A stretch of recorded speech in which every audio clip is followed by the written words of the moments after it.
স্ত্রী স্বামীকে নাম ধরে ডাকতে পারবে কিনা, স্ত্রী তার স্বামীকে নাম ধরে ডাকতে পারবে কিনা, এই প্রশ্নের উত্তরে আমরা মৌলিকভাবে বলি, সাধারণত স্বামী বয়সে বড় হন,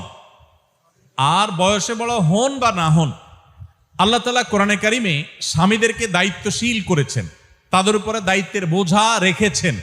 তাদেরকে জিম্মাদারি দিয়েছেন, যার কারণে তাদেরকে অভিভাবক হিসাবে শ্রদ্ধা করা স্ত্রীর কর্তব্য। স্ত্রীকে যেরকম স্ত্রী হিসাবে সর্বোচ্চ ভালোবাসা দেওয়া, সদাচরণ করা স্বামীর কর্তব্য,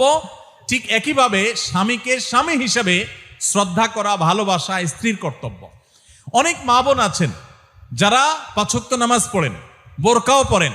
হাত মোজা পা মোজা অনেক সময় মেনটেন করেন, মাশাআল্লাহ অন্য অনেক নেক আমল করেন, কিন্তু স্বামীর সাথে বেয়াদবি করেন, কথায় কথায় তর্ক করেন, কোনো মানুষ মনে করেন না, তার 2 পয়সার কোনো দাম বইয়ের কাছে নাই। এইরকম নারী তিনি যত নামাজ